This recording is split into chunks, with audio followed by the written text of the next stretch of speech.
नमस्कार। तक के खास कार्यक्रम मंच पे आप सभी का स्वागत है। देश में जब भी राजनीतिक विचारधारा की बात होती है, लेफ्ट बनाम राइट की बात जरूर होती है। लेफ्ट सत्ता में हो या ना हो, विमर्श में जरूर होता है। और आज इसीलिए इस तक के खास कार्यक्रम मंच में हमारे साथ हमारे गेस्ट हैं दीपांकर भट्टाचार्य, सीपीआई एमएल के जनरल सेक्रेटरी। इनका परिचय हम आपको करवाएंगे, लेकिन पहले बता दें कि बिहार में जिस तरीके से पार्टी का एक प्रदर्शन ऐतिहासिक रहा है, 3 में से 2 सीटें पार्टी जीत कर आई है और मजबूत विपक्ष की भूमिका में दीपांकर भट्टाचार्य की पार्टी एक अहम किरदार में है। उनसे तमाम सवाल होंगे कि देश में लेफ्ट की राजनीति आगे किस दिशा में बढ़ेगी, आने वाले चुनाव में उनकी राजनीति क्या होगी और आने वाले समय में रणनीति क्या होगी इस देश को चलाने में, सदन को चलाने में। हम स्वागत करते हैं दीपांकर भट्टाचार्य जी का इस न्यूज़ तक की खास कार्यक्रम मंच में। सर, पहला सवाल, हम चूंकि इस कार्यक्रम का एक फॉर्मेट है, शुरू करते हैं तो आपकी यात्रा से हम शुरू करते हैं।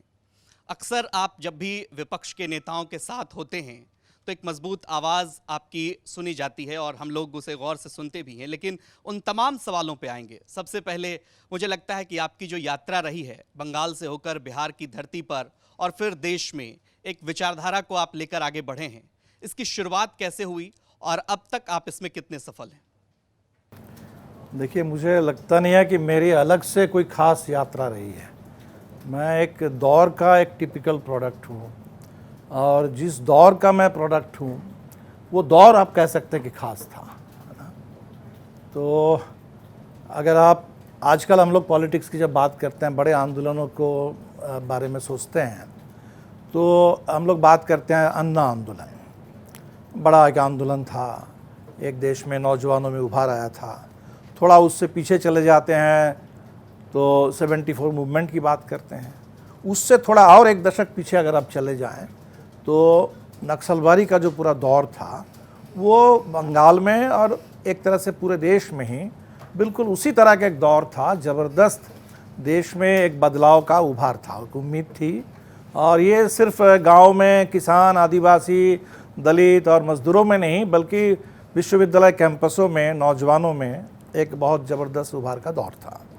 तो हमें लगता है कि उसी दौर के हम प्रोडक्ट हैं। 1979 में हम आईएसआई में जब आए, एक तरह से उस दौर का एक तरीके से रिपीट हो रहा था।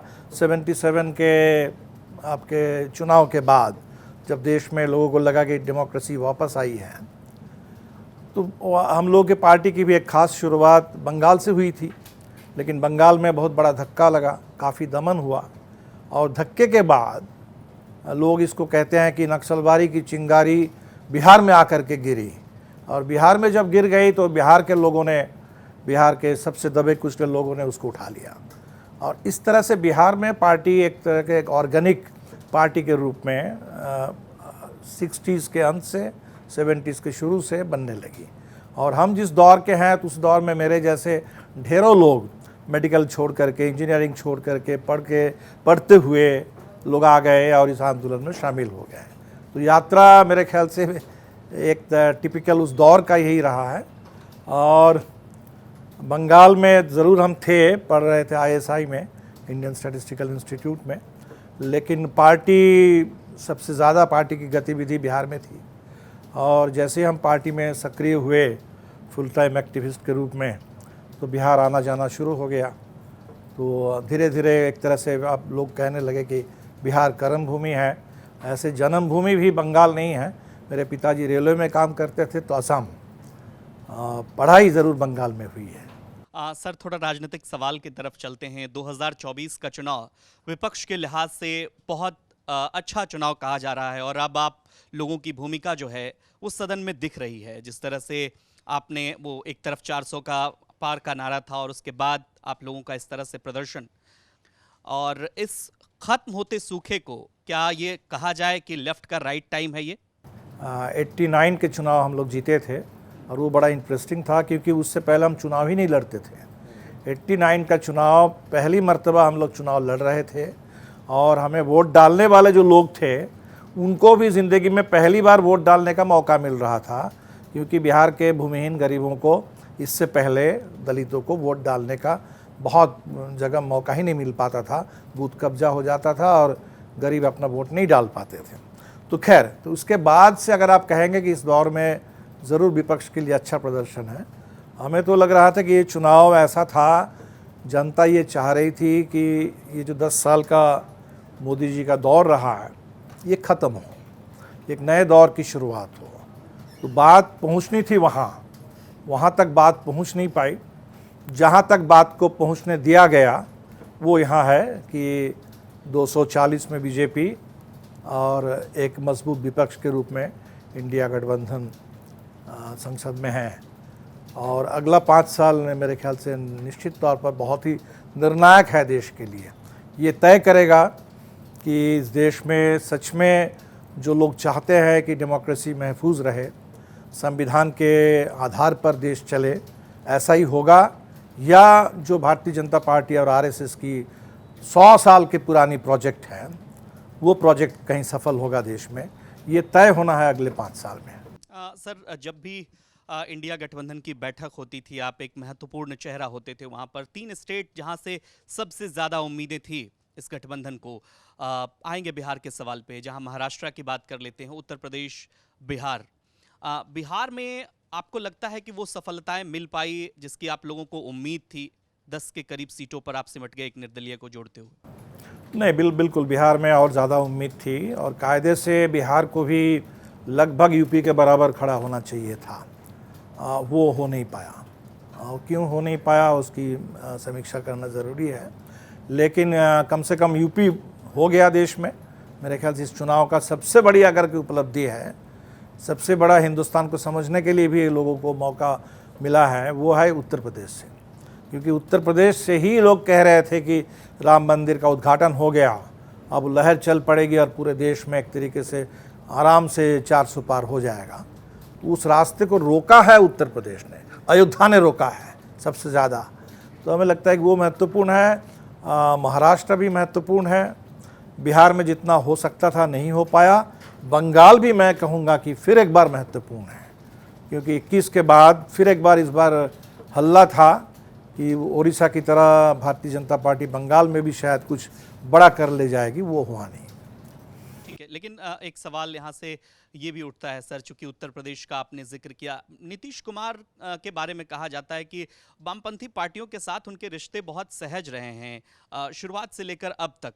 आप तो उनके साथ हर बैठक में थे सर, जाते थे, आपके साथ बातचीत होती होगी। कहाँ उनका मूड आप भांपने में चूक गए और 9 सीटों पर अटक गई गठबंधन? अब ये पता नहीं, लोग ये पूछते हैं, लेकिन हमें लगता है कि अब शायद बात कुछ और है। कहीं नीतीश जी ने कोई गलत आकलन कर लिया होगा इस बार, नहीं तो कोई ऐसा कारण नहीं था जिसके चलते नीतीश जी इंडिया गठबंधन छोड़ करके उधर चले जाए। जो सम्मान उनको यहाँ मिल रहा था, मुख्यमंत्री थे, और आज भी औपचारिक तौर पर इंडिया गठबंधन में कोई कन्वीनर नहीं है, तो इसलिए हमें नहीं लगता है कि नीतीश जी जो सम्मान के हकदार हैं वो सम्मान उनको कहीं नहीं मिल रहा था।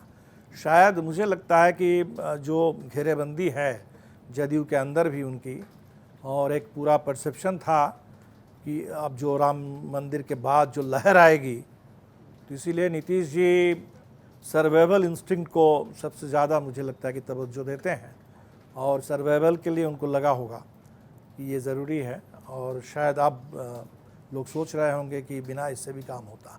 और सच कहिए तो बिहार और उत्तर प्रदेश में फ़र्क अगर कुछ रहा वो नीतीश कुमार। उत्तर प्रदेश में भाजपा को बचाने वाले कोई नीतीश कुमार नहीं थे, और बिहार में फिर एक बार नीतीश कुमार भाजपा के लिए आ गए, और इसी के चलते जो फ़र्क आपको दिख रहा है। मतलब आप ये मान रहे हैं कि नीतीश कुमार होते तो परिणाम इससे बेहतर होता और सीटों का आंकड़ा बहुत ज़्यादा बढ़ जाता? बिल्कुल, हमें लगता है कि इसमें तो कोई दो राय नहीं है, और भारतीय जनता पार्टी इस मामले में बहुत स्पष्ट थी, और इसीलिए लगभग नीतीश जी को उन्हीं की शर्तों पर थोड़ा सा झुकते हुए भाजपा ने समझौता कर लिया, तालमेल कर लिया।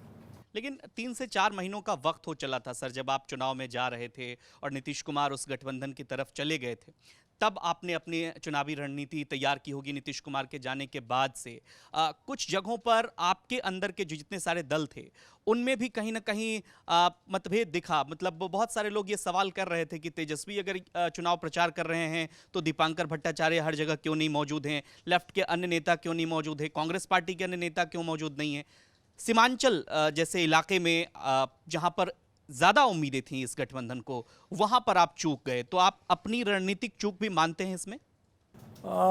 देखिए, हमें लगता है कैंपेन से ज़्यादा शायद जो सीटों का एक तरीके से सीट शेयरिंग का फार्मूला बना, वो बहुत सही नहीं बना, और कुछ कैंडिडेटों का चयन भी मेरे ख्याल से बहुत सही नहीं रहा। वैसे तो सीट तो सीमांचल में जो 4 अगर गिनते हैं तो 4 में तो 3 सीट आ ही गई पप्पू यादव को अगर जोड़ लें, लेकिन अररिया नहीं आया, और मेरे ख्याल से अररिया, सुपौल, मधेपुरा ये बिल्कुल होना चाहिए था। सिवान सीट अगर हम लोगों को मिली होती तो सिवान भी, छपरा भी ज़रूर हो जाना चाहिए था। तो कुछ कुछ तो सीटें दिख रही है जहां शायद थोड़ा बेहतर तालमेल होता, थोड़ा और रियलिस्टिक ढंग से सीटों का आवंटन होता, तो हम लोग उसको जीत जाते। जब आप ये बात कह रहे हैं कि सीटों का बंटवारा या उम्मीदवारों के चयन में थोड़ी भूल चूक हुई, तो जब ये चयन हो रहा था तो उस वक्त तो आप भी रहे होंगे, आपने भी, आपकी पार्टी ने भी दावा ठोका होगा कि हमें ये सारी सीटें चाहिए, हम इनसे अपने उम्मीदवार उतारना चाहते हैं। सिर्फ ये जानना चाहता हूँ कि आखिर उस वक्त चल किसकी रही थी? क्या आरजेडी की सबसे ज़्यादा वहाँ चली जिसकी वजह से इस तरीके के परिणाम आए? लालू यादव और तेजस्वी यादव का क्या वीटो पावर वहाँ काम कर रहा था? क्योंकि सीमांचल में जिस तरीके से देखिए, पूर्णिया, पप्पू यादव के नाम पर एक तरीके से अड़ जाना, उसका नुकसान तो साफ साफ दिख रहा है। नहीं, जाहिर सी बात है, आरजेडी सबसे बड़ा घटक दल है बिहार में, और सीटों के तालमेल के मामले में सबसे ज़्यादा से उन्हीं लोगों का रहा है। तो क्या इस जब सीटों का बंटवारा हो रहा था तो इसमें क्या लालू यादव की भी भूमिका थी उसमें? जब अब ये सीट बांटे व्यक्तिगत देखिए नेताओं के बारे में तो कहना मुश्किल है, लेकिन ये जाहिर सी बात है कि राष्ट्रीय जनता दल ने ही फाइनली सब तय किया है, और कांग्रेस पार्टी के साथ भी उसकी अंडरस्टैंडिंग रही। तो पप्पू यादव के बारे में तो कांग्रेस वाले भी कह सकते हैं, क्योंकि हल्ला तो यही था कि पप्पू यादव कांग्रेस में शामिल हुए। तो पूर्णिया में कैसे हुआ ये हम नहीं कह सकते, लेकिन बाकी जहाँ तक सीटों की बात है, सिवान ज़रूर हम लोगों का एक बहुत लेजिटिमेट क्लेम था, और अंत तक हम लोगों ने कहा था, और अफसोस है कि हो नहीं पाया, और उसका परिणाम भी दिख रहा है। काराकाट और आरा, ये 2 सीटें जहां आप चुनाव जीते, नालंदा की पार्टी हार गई। काराकाट में चूंकि मुकाबला त्रिकोणीय था, इस वजह से मतलब ये कहा जा रहा है कि त्रिकोणीय मुकाबले में अगर वहां पवन सिंह नहीं होते तो ये एक तरफा फिर से हो सकता था मुकाबला। उपेंद्र कुशवाहा इस चुनाव को जीत सकते थे जिस तरीके से उन्हें उतारा गया और प्रोजेक्ट किया जा रहा था। तो क्या वहां पवन सिंह की वजह से काराकाट में आपकी पार्टी को फ़ायदा मिला है? नहीं नहीं, बिल्कुल नहीं। देखिए, काराकाट कह लीजिए, आरा कह लीजिए, बक्सर कह लीजिए, आप देखेंगे कि पूरा शाहबाद, चारों सीट, हर जगह तो त्रिकोणीय मुकाबला नहीं था, लेकिन हर जगह वहाँ इंडिया गठबंधन की जीत हुई। आप देखेंगे कि औरंगाबाद की सीट, वहाँ भी इंडिया गठबंधन की जीत हुई। तो आखिरी दौर में 8 सीटें थी, 8 में 6 सीट पर इंडिया गठबंधन की जीत हुई। तो हमें लगता है कि उस पूरे इलाके में हम लोगों के पक्ष में ही माहौल था, और उपेंद्र कुशवाहा अगर रहते, पवन सिंह नहीं भी होते, हमें तो लगता है कि पवन सिंह को भेजा गया, शायद उपेंद्र कुशवाहा से बात बन नहीं पाएगी, ये सोच करके पवन सिंह को वहाँ भेजा गया था। और अगर कहीं थोड़ा और ज़्यादा वोट उनको आ जाता तो आज अगर जीत गए होते तो वो सीट एनडीए के खाते में उस सीट को गिना जाता। नहीं, क्या पवन सिंह फैक्टर नहीं थे? क्योंकि शाहबाद का परिणाम तो यही बताता है कि पवन सिंह का फैक्टर काम तो कर रहा था। अब वो देखिए आखिरी दौर में आए चुनाव लड़ने के लिए, और उनको वोट तो मेरे ख्याल से जो वोट उनको मिला, उसमें जो वोट हम लोगों को मिलना चाहिए था कायदे से, जिसको हमारा अपना पोटेंशियल वोट हम समझते हैं, उसका भी एक हिस्सा उनको मिल गया है। तो इसीलिए वो फैक्टर अगर काम भी किया है तो हर तरफ काम किया है, ऐसा नहीं कि किसी एक तरफ को उन्होंने कोई नुकसान पहुंचा। आप फैक्टर मानते हैं पवन सिंह? नहीं, अब जो सेकंड हुए हैं तो फैक्टर कैसे नहीं मानेंगे। नालंदा में क्या चूक हुई? नहीं, नालंदा तो सबसे कठिन सीट बिहार में, सबको मालूम। तो फिर आप ही को क्यों मिल गया? तो हम लोग से हमने कहा कि चलो ठीक है, देखते हैं, कोशिश करके देख लेते हैं, और वहाँ भी संदीप जी ने ज़बरदस्त लड़ाई लड़ी, और हमें लगता है कि 1 लाख वोट और अगर हम लोग ला पाते तो नालंदा भी इस बार असंभव नहीं था। लेकिन अगर आप समझ सकते हैं कि नीतीश जी खुद, उनकी पार्टी को जब 16 में 12 सीट, तो नीतीश जी को अगर सीट मिलेगी तो नालंदा तो 1 नंबर पे होगा बदायूं के लिए। तो क्या ये भी मान, जब सीटों का बंटवारा हो जा रहा था, जैसे आपने कहा कि नालंदा की सीट आपको दी गई, तो क्या वो पार्टियां उन सीट को मांग नहीं रही थी, जैसे आरजेडी हो या कांग्रेस हो, कि नालंदा वो भी लड़ सकती थी, या आपने अपनी पार्टी की तरफ से मांग रखी थी कि 3 सीटों में से एक नालंदा हमें दिया जाए? नहीं, हमने पहली बात देखिए, नालंदा हमारे प्रेफरेंस में बहुत नहीं था। हमारे प्रेफरेंस में सिवान था, कटिहार था, वाल्मीकि नगर की सीट थी। ये सीटें हैं जहाँ हमारे पास तो नालंदा में कोई विधायक भी नहीं है आज के डेट में। ज़रूर अतीत में हम लोग जीते हैं, कम्युनिस्टों का अच्छा असर रहा है एक समय में। तो ये तो कुल मिला के तय हुआ। कुल मिला के जब तय हुआ तो हम लोगों को हमने कहा कि चलो ठीक है, बड़ी लड़ाई है, हम कोशिश करके देखते हैं कहाँ तक पहुँच सकती है। आपको क्या लगता है दीपांकर जी कि बिहार में जाति आधारित पार्टियों का जिस तरीके से वोट बैंक बढ़ता जा रहा है, अब धीरे धीरे लेफ्ट का उस मामले में कहीं ना कहीं वो पिछड़ रही, क्योंकि वो जाति से ज़्यादा वो गरीबों की बात करती है, वो पिछड़े अति पिछड़ों की बात जब करती है, मतलब वो वर्ग जो कभी मुख्य राजनीति में नहीं दिखता, जिनको आप नंबर में नहीं बताते कि आप 3% हैं कि 12% हैं कि 6% हैं, तो इस वजह से आपकी पार्टी पिछड़ रही है। हालांकि लोकसभा का प्रदर्शन तो 3 में से 2 रहा है। बिल्कुल, हमें लगता है नहीं, देखिए बिहार में जो लोग समझते हैं कि जाति आधारित, तो जाति तो पूरे हिंदुस्तान में है। पूरे हिंदुस्तान में जाए, हर जगह के चुनाव को आप जाति के आधार पर विश्लेषण कर सकते हैं। लेकिन बिहार की अगर बात करें या पूरे देश की बात करें, इस बार के चुनाव में जाति से कहीं ज़्यादा देश में किसानों की बात हो रही थी, गरीबों की बात हो रही थी, इस देश के नौजवानों की बात हो रही थी, रोज़गार की बात हो रही थी। तो ऐसे सारे, संविधान का सवाल था, लोकतंत्र का सवाल था, ऐसे सारे सवाल थे जो किसी जाति से जुड़े हुए सवाल नहीं हैं। और हमें लगता है कि बिहार में तो पर्टिकुलरली जब नीतीश जी हम लोग के साथ थे और वो सोशियो इकोनॉमिक सर्वे हुआ, तो सर्वे से तो बात जो खुल के सामने आई कि बिहार आज भी गरीबों का प्रदेश है। 34% परिवार हैं जो 6,000 से कम मंथली इनकम पर ज़िंदा है। तो सबसे बड़ा सवाल तो गरीबों का है। और इसीलिए हमें लगता नहीं है कि लेफ़्ट को इस वजह से कहीं कोई दिक्कत है। अब ये ज़रूर है कि पूरे देश में जो माहौल है, 30-35 साल से जो आर्थिक नीति है वो पूरे राइटवर्ड दिशा में गई है। सरकारें नहीं हैं, एक केरल छोड़ करके। तो ज़रूर है पूरे दुनिया भर में जो माहौल है वो एक ज़बरदस्त राइटवर्ड शिफ्ट है। राइटवर्ड क्या, आप कह लीजिए यूरोप को देखिए तो फार राइट का एक उभार फिर से आ रहा है। तो उस हिसाब से जो एनवायरनमेंट है पॉलिटिकल सोशल, वो बहुत कोई लेफ़्ट के लिए बहुत माकूल नहीं है। ये बात सही है, लेकिन लेफ़्ट के लिए कब माकूल रहता है? हमेशा ही चैलेंज रहता है और इसी लड़ाई को लड़ते हुए लेफ़्ट को आगे बढ़ना है।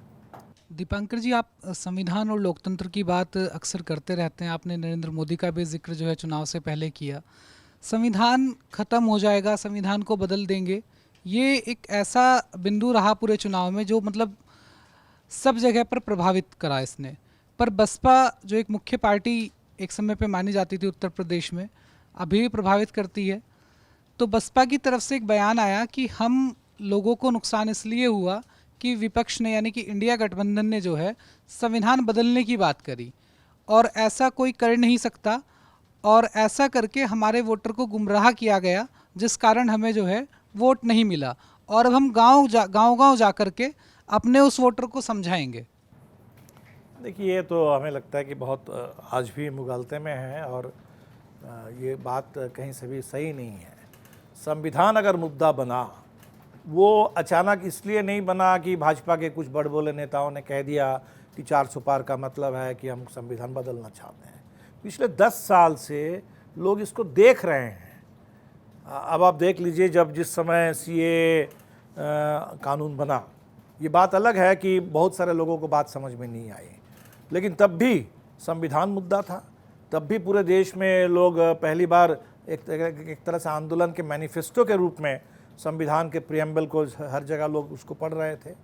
आप देखेंगे कि आज़ादी के 75 साल जब पूरे हुए, विवेक देबरॉय जो हमारे मोदी जी के प्रिंसिपल इकोनॉमिक एडवाइज़र हैं, उन्होंने बाकायदा अखबार में लिखा कि ये संविधान का समय समाप्त हो गया है। जैसे न्यू पार्लियामेंट बिल्डिंग है, वैसे हमें नया कॉन्स्टिट्यूशन भी चाहिए, और वो नया कॉन्स्टिट्यूशन ऐसा हो जो एक तरह से देश में और ज़्यादा ऑथोरिटेरियन और प्रो कॉरपोरेट सरकार को उससे ताकत मिले। तो ये संविधान बदलने वाली बात पिछले 10 साल से लोग इसको देख रहे हैं, इसके खिलाफ लड़ रहे हैं। बात इतना है कि लोगों को पहले इसको टुकड़ों में देख रहे थे, अब एक संपूर्णता में बात समझ में आ रही है कि अगर शायद इनको मौका मिल जाएगा तब ये संविधान बचेगा नहीं, और तब आरक्षण से लेकर के जो संविधान से जुड़े सवाल है, सारे सवाल लोगों के लिए प्रासंगिक हो गए हैं। आपने कहा कि उत्तर प्रदेश में कोई नीतीश कुमार नहीं मिल पाए, पर उत्तर प्रदेश में भी आप ही के पुराने साथी जयंत चौधरी को जो है भाजपा अपने साथ शामिल करने में चुनाव से पहले कामयाब रही, परंतु उनको वो फ़ायदा उनका नहीं मिल पाया। और इसी के साथ मैं एक सवाल और जोड़ देता हूँ कि चंद्रशेखर बहुत एक्टिव लीडर जो है उत्तर प्रदेश में उनको देखा जा रहा है। दलितों की बात होती है तो पूरे देश भर में वो जाते हैं और सबसे पहले पहुंच जाते हैं और उनके साथ खड़े दिखाई देते हैं। तो इंडिया गठबंधन ने कभी क्यों ट्राई नहीं किया कि चंद्रशेखर उनका हिस्सा होना चाहिए, और जयंत चौधरी को रोकने के क्या प्रयास किए गए और वो क्यों नहीं रुक पाए? वही हम कह रहे हैं, देखिए आप लोगों को कैसे रोकिएगा। पॉलिटिक्स में आजकल लोग कैलकुलेट करने लगते हैं। कुछ लोग तो इसी को बड़ा एक्सपर्टाइज समझते हैं कि एकदम सही समय पर सही जगह पर जा कर के जगह अपना ले लेना, अर्ली बर्ड्स। तो इसमें आप रोक नहीं सकते ऐसे लोगों को।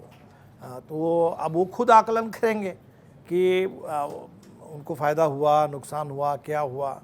हमें लगता है कि इस दौर में वही लोग रहें जो बेसिकली जिनको ये दौर समझ में आ रहा है कि आज के दौर में आप अपना 1 सीट देख रहे हैं, 2 सीट देख रहे हैं, और अगर इस पूरे जो बड़ी तस्वीर है वो तस्वीर अगर आपको दिख नहीं रही है।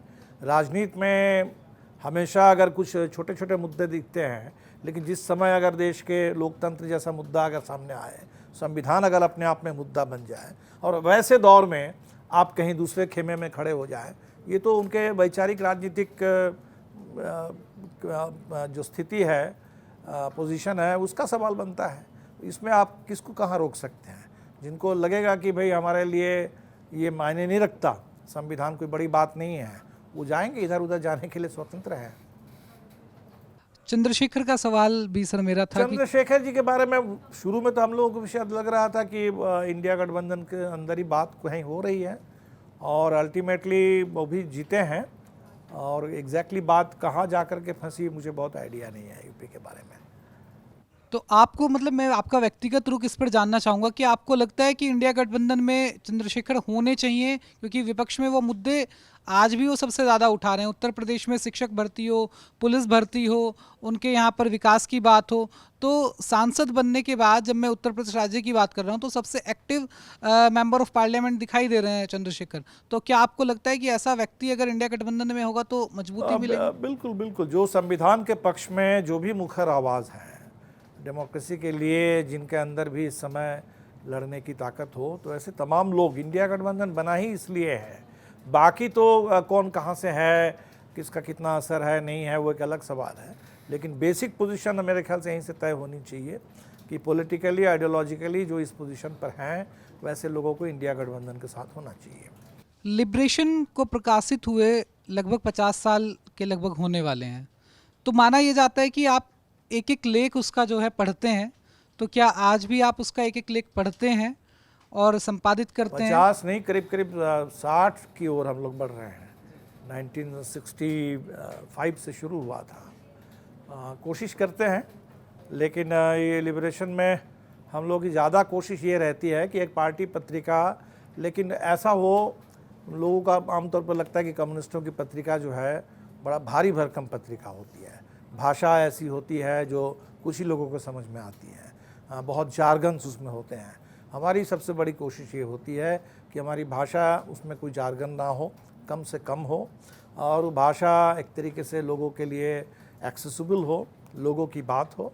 और इसमें जो न्यू जनरेशन है, हमारे राइटर्स में भी बहुत सारे नए हैं जो छात्र आंदोलन, मजदूर आंदोलन से उभरते हुए आ रहे हैं, और जो आज के दौर के नए मुद्दे हैं हम उसको भी कोशिश करते हैं। जैसे आज से 50 साल पहले कोई नहीं ये समझते थे कि शायद क्लाइमेट कोई इतना बड़ा जो पॉलिटिकल मुद्दा बनेगा। हम समझते हैं कि आज भी भारत में हम लोग इस पर बहुत कम ध्यान दे रहे हैं, ऐसे सवालों पर देना चाहिए। इंटरनेशनली भी आज जिस तरह से पैलेस्टाइन का सवाल है, बहुत हमें अफसोस होता है कि हिंदुस्तान में ये चर्चा का विषय नहीं है, जबकि लैंसेट में लिखा जा रहा है कि करीब 1,86,000 लोग गाज़ा में जेनोसाइड के शिकार बने हैं पिछले करीब 9 महीने में। और दुनिया के लिए लेकिन बहुत बड़ा मुद्दा है, दुनिया के न्यू जनरेशन के लिए आप विश्वविद्यालय में देखिए, जो इनकम्पेंट्स के आंदोलन हो रहे हैं वो वियतनाम जैसा एक दौर फिर से आ गया है। हमारे यहाँ बहुत ये उस पर चर्चा नहीं है। हम लोग कोशिश करते हैं कि इन विषयों पर जिस पर चर्चा होनी चाहिए, लेकिन किसी कारण से हमारे देश में इस समय मेन स्ट्रीम मीडिया कह लीजिए, मेन स्ट्रीम पॉलिटिक्स कह लीजिए, उसमें जो मुद्दा उपेक्षित है हम उस पर भी नज़र डालने की कोशिश करते हैं। सर, किसी भी मैसेज को कन्वे करने के लिए पब्लिकेशन की महत्वपूर्ण भूमिका होती है, तो इसका सर्कुलेशन भी जानना हम चाहते हैं कि अभी की स्थिति में सर्कुलेशन क्या है और बढ़ाए सर्कुलेशन जाने के बेहद लिए कम क्या है। प्रयास? आज के ज़माने में तो कोई प्रिंटेड सर्कुलेशन बहुत ही मुश्किल हो गया है, लेकिन जो डिजिटल है वो चल रहा है। हम कोशिश कर रहे हैं कि डिजिटली और थोड़ा आगे बढ़े, और जो अनुवाद, क्योंकि अंग्रेज़ी है उसकी अपनी सीमा होती है हमारे जैसे देश में, तो इसलिए हम लोग कई साप्ताहिक और मंथली और भी मुखपत्र अलग अलग भाषाओं में, और कुल मिला के हमारी कोशिश है कि प्रिंट वर्जन में भी हम लोग आगे बढ़े, और ख़ासकर जो डिजिटल माध्यम है आज के ज़माने में वो और ज़्यादा लोगों तक पहुँचे। सर, मेरा आखिरी सवाल है, पड़ोसी देश नेपाल में जो है माओवादियों ने लोकतंत्र को अपनाया है और वो सरकार में भी वहाँ शामिल हुए, तो क्या हमारे देश में भी आपकी तरफ से या अन्य साथियों की तरफ से मिलकर क्या ऐसे प्रयास किए जाएंगे या कर सकते हैं कि माओवादियों को लोकतंत्र पे विश्वास उनका आ सके और वो भी इस देश के सिस्टम के साथ कदम मिलाकर चल सकें, उनको सेना से या पुलिस से मुंह छिपाकर ना भागना पड़े और एक्टिवली वो जो है इस देश को आगे बढ़ाने में सहायक हो सकें? अब अगर नेपाल के माओवादी भी, उनसे भी पूछेंगे तो मुझे नहीं लगता है कि किसी ने किसी की सलाह पर उन्होंने अपना रास्ता बदलाव किया या कोई भी रास्ता अपनाया। लोग अपने अपने अनुभव से सीखते हैं, और हमारे देश के माओवादियों को भी सीखने दीजिए अपने अनुभवों से। और हम तो बात मानवाधिकार की करते हैं कि भाई माओवाद एक विचार है, ये विचार अपने आप में कोई अपराध नहीं है, और माओवादी संदेह करके अभी महाराष्ट्र में फिर कानून आ रहा है, बहुत ख़तरनाक कानून होगा। तो इस तरीके से किसी भी आइडियोलॉजी को, किसी आइडिया को इंक्रिमिनेट कर देना और इसके नाम पर किसी को जेल में डाल देना, ये तो हमें लगता है कि सवाल नहीं है। तो आप माओवादियों से उम्मीद करते हैं कि वो लोकतांत्रिक तरीके से सोचे और काम करें, तो लोकतंत्र को भी तो ये करना चाहिए कि आप भी माओवादियों के लिए एक लोकतंत्र में किसी विचारधारा के लिए जो जगह होनी चाहिए, वो जगह हमारे लोकतंत्र में भी होनी चाहिए माओवादियों के लिए। नमस्कार सर, मेरा सवाल ये है कि 2024 का जो चुनाव रहा है उसमें आपकी पार्टी ने जितने भी सीटों पर जीत हासिल की है, उसके बाद 2025 के विधानसभा चुनाव में आप ऐसी कौन सी गलतियों को और ऐसी कौन सी खामियां रह गई जिसको आप 2025 के चुनाव में ध्यान रखेंगे और उस पर काम करेंगे? देखिए, हमें लगता है कि इस बार जो चीज़ें तय होने में बहुत देर हुई, तो हम कोशिश करेंगे कि 25 का जो विधानसभा का चुनाव है, वैसे कुछ लोग अभी भी मानते हैं कि 25 नहीं वो 24 में भी हो जा सकता है। तो जब भी विधानसभा चुनाव हो, हम लोग थोड़ा बेहतर तैयारी के साथ और थोड़ा समय पर तैयारी के साथ उस चुनाव का मुकाबला कर सकें। और इस समय हमें लगता है कि चुनाव के लिए जो ज़रूरी है वो है कि पूरे बिहार में एक बड़े आंदोलन, इंडिया गठबंधन के साथ जो दिक्कत रही, गठबंधन बना, लोगों ने पसंद भी किया, लेकिन जिस तरह का एक पूरे आंदोलनात्मक गतिविधि होनी चाहिए थी, उस तरह की कोई गतिविधि हम लोग, बहुत समय भी कम था। तो बिहार में कम से कम एक ही स्टेट है, और हमारी अभी कोशिश होगी जो बिहार में गरीबों के बड़े बड़े सवाल हैं, उन सवालों को लेकर के व्यापक आंदोलन की तैयारी में हम जाएंगे, और उन आंदोलनों के ज़रिए हमें लगता है कि एक एजेंडा बन पाएगा और चुनाव का भी माहौल बन पाएगा। चूँकि आपने 2025 का जिक्र किया, तो 2020 में क्या आप मानते हैं कि सीटें कम मिली इस वजह से वहाँ चूक हुई, वरना शायद वो गठबंधन सरकार बना लेती, तेजस्वी मुख्यमंत्री हो सकते थे?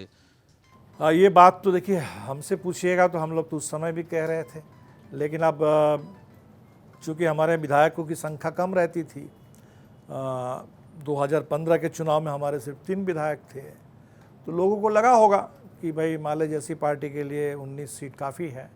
लेकिन ये ज़रूर चर्चा कुछ बदली है विधानसभा चुनाव के बाद से, और चुनाव परिणाम के आधार पर लोगों को ये लगता है, तो लोगों को लगना ही ज़्यादा इम्पॉर्टेंट है।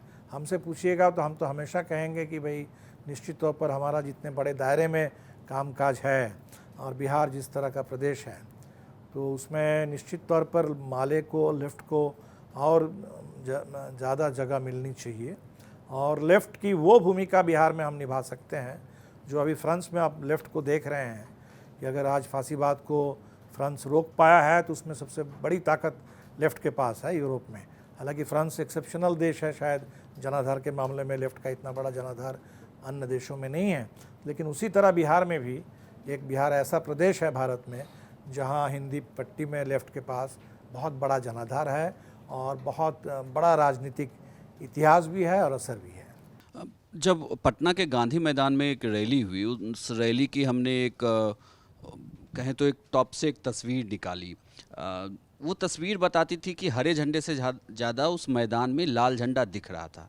लेकिन जब उसके बाद चुनाव प्रचार का वक्त आया तो हेलीकॉप्टर से घूमते हुए 2 नेता ही दिखे। बड़े बड़े रैलियों में कहीं ना कहीं कमी दिखी, चाहे वो कांग्रेस उनके साथ नहीं दिखी, आपकी पार्टी आप नहीं साथ दिख रहे थे प्रचार के दौरान। तो ये कोऑर्डिनेशन में कमी थी या आप सब लोगों ने अपने अपने क्षेत्र बांटे हुए थे कि कोई एक दूसरे के क्षेत्र में नहीं? क्षेत्र का ही मामला था। मैंने हमें लगता है कि कांग्रेस के लिए तो उत्तर प्रदेश ज़्यादा महत्वपूर्ण था, दक्षिण के राज्य ज़्यादा महत्वपूर्ण थे और हमारे लिए भी ज़्यादातर सीटें आखिरी दौर में थी। तो आखिरी दौर के तो 3-4 दिन के प्रचार में हम सब लोग साथ साथ थे और बाकी तो हम लोगों के थोड़ा प्रचार की शैली भी कुछ अलग रहती है। बड़ी बड़ी रैलियों से ज़्यादा छोटे छोटे कुछ मीटिंग, सभा, हम उस पर ज़्यादा जोर लगाते हैं। दीपांकर जी, पहले तो आपको बिहार में 2 सीट के जीत के बहुत बहुत बधाई। लेकिन जिस 2-3 सवाल हैं हमारे कि जिस तरह से आप ये दावा कर रहे हैं या फिर ये अपेक्षा कर रहे हैं कि आपको आने वाले समय में बिहार में आपके सत्ता हो और जैसे विदेश में अभी कायम हुए, लेकिन क्या ये स्ट्रेटजी इतना आसान है जितना आसानी से आपने कह दिया? क्योंकि कहाँ तेजस्वी की लोग कह रहे हैं कि कहाँ तेजस्वी की लहर, कहाँ प्रशांत किशोर मैदान में उतरे हैं 2025 विधानसभा चुनाव के लिए अगर देखें तो, और कहाँ इधर एनडीए की तरफ से मजबूती से बीजेपी उतर रही है। जेडीयू भले ही कमज़ोर होती जा रही है अभी, लेकिन इन तीनों के बीच में जो है त्रिकोणीय मुकाबला होगा 2025 में। तो इसके लिए क्या कोई स्ट्रेटजी है ऐसा खास जो आप दोनों को मात दे सकें, या उस पर काम कर रहे हो अभी, या फिर प्लान बना रहे हो ऐसा कुछ? 3 कहाँ से आपने देखा बिहार में अभी? एक तरफ एनडीए गठबंधन है, इंडिया एक गठबंधन है। अब प्रशांत किशोर जी, अब हमें बहुत आइडिया नहीं है उनके पॉलिटिक्स के बारे में। जो चीज़ें सतह पर दिखती है, कुछ चीज़ें उनके पास है, बहुत काफ़ी पैसे हैं, काफ़ी प्रचार है और बाकी उन्होंने दूसरों के लिए कैंपेन स्ट्रेटजी बनाने का काम किया, अपने लिए भी ज़रूर कर रहे होंगे। लेकिन इससे ज़्यादा बिहार के लिए उनके पास एजेंडा क्या है, या आज के दौर में देश की पॉलिटिक्स में जो बड़े सवाल हैं उन सवालों के रूबरू कहाँ खड़े हैं, ये अभी बहुत चीज़ें साफ़ नहीं हैं। इसलिए प्रशांत किशोर जी को तो फ़िलहाल मैं उस लेवल पर मैं नहीं देख पा रहा हूँ। हाँ, ये ज़रूर है कि बिहार में इंडिया गठबंधन को जैसे हमने कहा कि बेहतर तैयारी के साथ इस बार उतरना चाहिए और भारतीय जनता पार्टी ने जैसे ओडिशा में किया, बीजू जनता दल को भीतर से एक तरीके से उन्होंने हड़पने का काम किया, उसको कमज़ोर करने का काम किया और सत्ता हड़प ली। उसी तरह से जनता दल यू भी भारतीय जनता पार्टी के लिए एक ऐसी टारगेट है जिस पार्टी को बीजेडी की तरह वो उसी तरह से हड़प लेना चाहती है। अब ये लेकिन बीजेडी की तुलना में जनता दल यूनाइटेड एक ज़्यादा पॉलिटिकल पार्टी है, पूरी तरह प्रशासन निर्भर नहीं है शायद, तो वो तो आगे दिखेगा कि ये बीजेपी और जेडीयू का ये जो गठबंधन है वो किस रूप में आगे बढ़ेगा, क्या होगा। अगर बीजेपी पूरी तरह से जेडीयू को हड़पने की कोशिश करे तो बिहार में उसका क्या रिएक्शन होगा वो भी देखने वाली बात है। फ़िलहाल तो हमें लगता है कि बिहार में अगर हम लोग ठीक से काम करें, 17 महीने जो सरकार थी एक अच्छी शुरुआत हुई थी। एक जो जाति आधारित गणना हुई उससे बात जो सामने आई, उसके आधार पर रिजर्वेशन का विस्तार हुआ, ये चीज़ें पूरे देश के लिए भी इम्पॉर्टेंट है, बिहार के लिए भी इम्पॉर्टेंट है। जो सर्वे हुआ उस सर्वे के बाद नीतीश जी ने घोषणा की थी कि बिहार के 94 लाख परिवारों के लिए एक मुश्त 2 लाख रुपए की आर्थिक मदद की जाएगी। हालांकि अभी इस दिशा में सरकार ने कुछ नहीं किया। हमारी पूरी कोशिश रहेगी कि नीतीश जी से इस पर बिल्कुल हिसाब मांगा जाए और जो उन्होंने वादा किया, और इसीलिए हम एक बड़ा वादा हक दो वादा निभाओ ये अभियान शुरू करने जा रहे हैं बिहार में, जो पूरे बिहार के लिए होगा। तो हमें लगता है एजेंडा तो है इंडिया गठबंधन के पास, लेफ्ट के पास, बिहार के गरीबों के पास, किसानों के पास उनका अपना एजेंडा है। उस एजेंडे पर अगर हम लोग काम करेंगे तो मेरे ख्याल से निश्चित तौर पर इस बार इंडिया गठबंधन की सरकार बनेगी बिहार में। देखिए आप कह रहे हैं कि जैसे बीजू जनता दल ने को बीजेपी ने हड़पा, अगर ये शब्द सही है हड़पना, तो फिर अगर जेडीयू को भी अगर बीजेपी हड़पती है आने वाले समय में, तब भी तो नुकसान इंडिया गठबंधन को ही होगा, तब भी आप ही को होगा। दूसरी तरफ से ही प्रशांत किशोर ये कह रहे हैं कि उनके पास मुद्दा नहीं है। प्रशांत किशोर कह रहे हैं कि आपके नेता वो चाहे इंडिया गठबंधन के हो या फिर एनडीए के हो, इनमें से कोई भी ऐसे नहीं है जो कहते हैं कि हमारे ज़िला में आपके लिए कोई फैक्ट्री लगे, आपके बच्चा बाहर ना जाए पढ़ने के लिए या फिर कमाई के लिए। भर भर के ट्रेन जाती हैं, वहाँ से बच्चे बाहर आते हैं।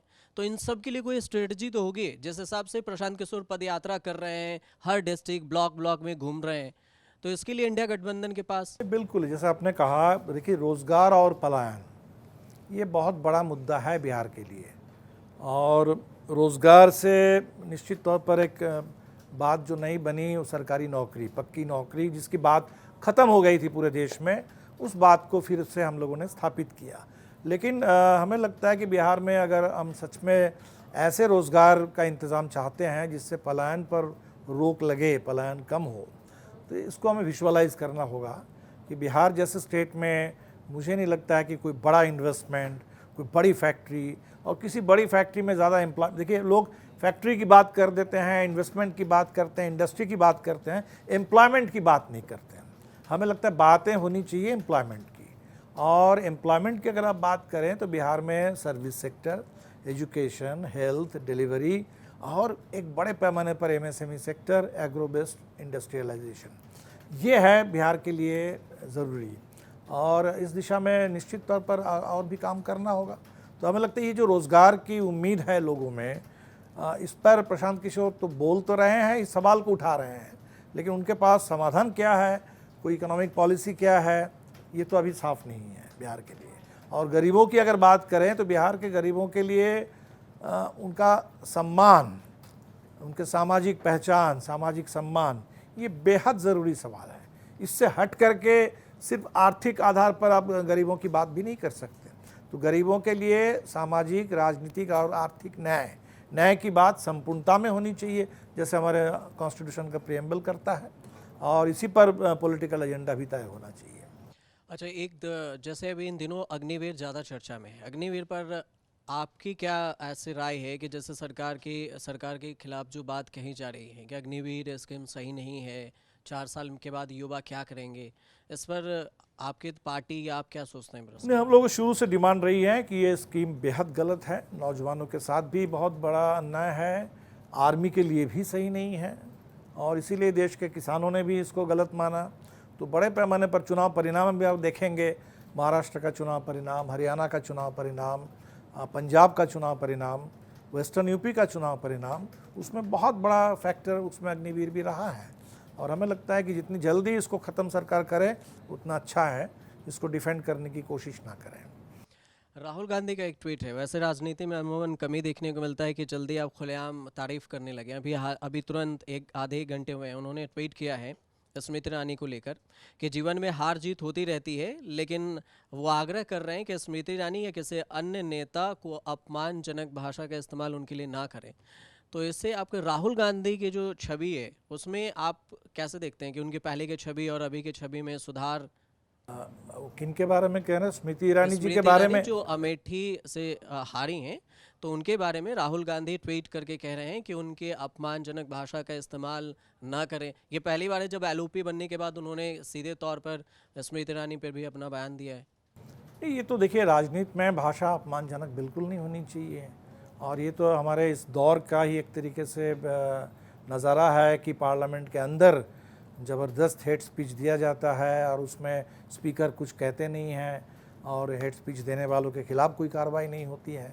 तो राजनीति की भाषा तो बिल्कुल गरिमापूर्ण होनी चाहिए, उसमें व्यक्तिगत छीटाकशी, अपमानजनक बातें हैं, इसकी कोई जगह होनी नहीं चाहिए।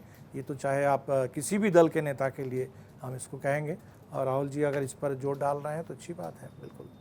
एक और चर्चा थी कि सीपीआई एमएल से भी राज्यसभा इस बार कोई जाएगा, और वो चर्चा आपके नाम की ही थी। लेकिन ऐसा क्या हुआ कि अखिलेश सिंह गए, किसने वीटो पावर का इस्तेमाल किया? क्योंकि ये राजनीतिक हलकों में काफ़ी चर्चा थी कि पहली बार ऐसा होगा कि दीपांकर भट्टाचार्य किसी बड़े सदन में जा सकते हैं। नहीं, पता नहीं ये चर्चा कहाँ से आई। हम लोगों ने ज़रूर ये कहा कि हमारा एक क्लेम बनता है, हमारे पास 1 दर्जन विधायक हैं, लगातार हम दूसरे दलों को समर्थन दे रहे हैं, और तो इसलिए राज्यसभा में हमारा क्लेम बनता है। अब पार्टी की ओर से बिल्कुल कोई ऐसी बात ही नहीं थी कि मेरे जाने की कोई चर्चा थी। ये तो पार्टी को तय करना था कि कौन जाएंगे नहीं जाएंगे। अब ये ज़रूर कुछ लोगों ने इस पर व्यक्तिगत चर्चा बना दी। तो सवाल ये हुआ कि हमने अल्टीमेटली, जब खरगे साहब ने कहा कि इस बार के लिए कांग्रेस के लिए आप लोग छोड़ दें, तो हम लोगों ने एक लार्जर इंटरेस्ट में हमने कहा कि ठीक है, इस बार हम छोड़ देते हैं उनके लिए। इसलिए कैंडिडेट्स के बारे में, इसलिए कांग्रेस से भी उम्मीदवार कौन होंगे वो हमारे लिए इम्पॉर्टेंट बात नहीं है। हमने कांग्रेस के लिए सीट छोड़ दी, और कांग्रेस को या आरजेडी को सीट छोड़नी होती तो वो माले के लिए छोड़ते या लेफ्ट के लिए छोड़ते, ना कि मेरे लिए छोड़ते। नहीं, क्या आपकी खरगे जी से बातचीत हुई थी? चूँकि ये खबर में भी थी, काफ़ी दिनों तक ये हो रही थी जब राज्यसभा की सीट की बात, कि लालू यादव ने उस पर एक वीटो पावर लगा दिया कि इस बार तो अखिलेश सिंह ही जाने वाले हैं। नहीं, खरगे जी से हमने अगर कहा है तो बिल्कुल, वो खरगे जी ने जब कहा, उनके कहने पर हमने कहा कि ठीक है, मान लेते हैं कि इस बार कांग्रेस पार्टी के लिए ही ये सीट रहे। इससे ज़्यादा कोई बात हम लोगों की नहीं हुई। राहुल गांधी का जिस तरह से सदन में इस बार हमने रूप देखा, एग्रेशन देखा और मुद्दे आधारित बात करते नजर आए, राहुल गांधी को लेकर आपके विचार क्या हैं? चूंकि आप उसी गठबंधन का हिस्सा हैं और गठबंधन के नेता से हम ये अक्सर सवाल पूछते हैं। छवि को लेकर के चलिए सवाल हो गया, लेकिन आपको लगता है कि इस बार संतुष्ट हैं आप लोग, राहुल गांधी को लीडर ऑफ अपोजिशन बनाया गया है, और अब मतलब जो काम पहले हो जाना चाहिए था वो इस बार हुआ है, इसमें भी अब जाकर के वो जिस तरह से सवाल उठा रहे हैं गठबंधन की सेहत के लिए और ख़ास करके अपोजिशन के लिहाज से, ये एक सही फैसला था? नहीं, कांग्रेस सबसे बड़ी पार्टी है इंडिया गठबंधन में इस समय। राहुल जी उस पार्टी के नेता हैं, इसलिए Rahul ji leader of opposition बनेंगे तो मेरे ख्याल से इसमें तो कोई एक्स्ट्रा कोई बात है नहीं, बहुत ऑब्वियस बात है। और निश्चित तौर पर कांग्रेस की जहाँ तक एक रिकवरी हुई है, एक रिवाइवल दिख रहा है, इसमें राहुल जी की बड़ी भूमिका तो ज़रूर रही है।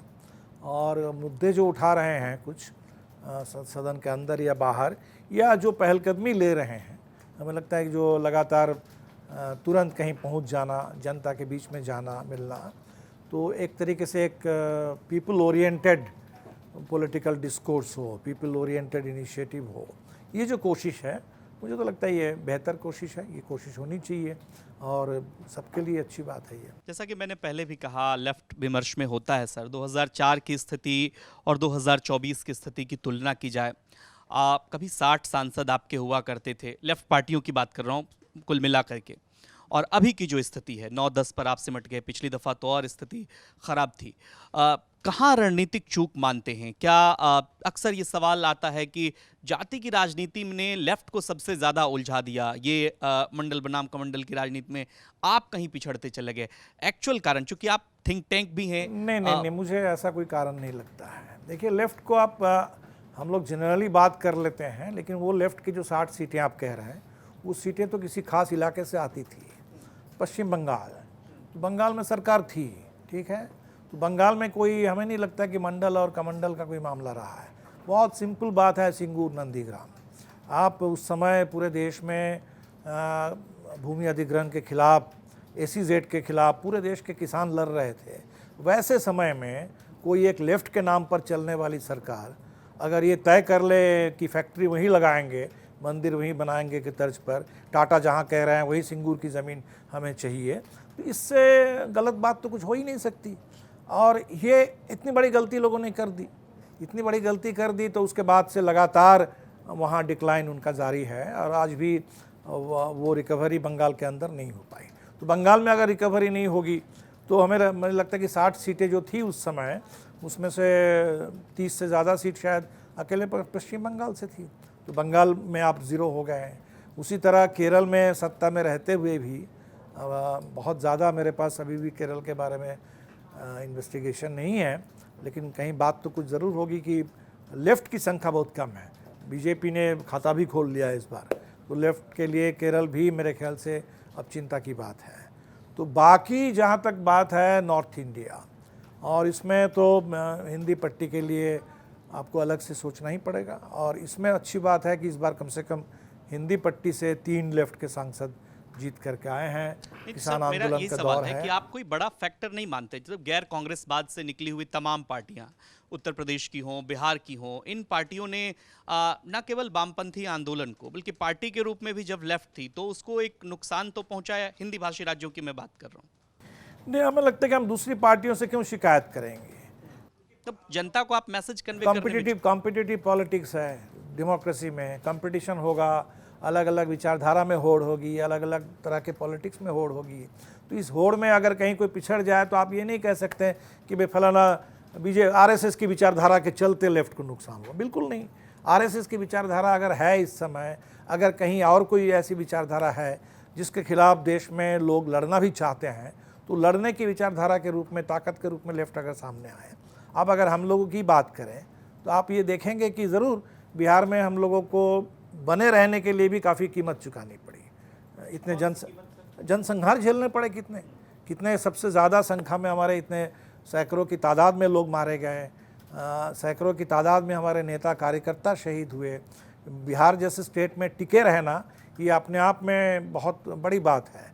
वो हम लोग टिके रहे हैं और इसीलिए आज जब देश को ज़रूरत पड़ी है कि भाजपा के खिलाफ हिंदी पट्टी में लड़ने वाली ताकत कहाँ से आएगी, तो उसमें एक कंट्रीब्यूशन हमारा भी हो पा रहा है।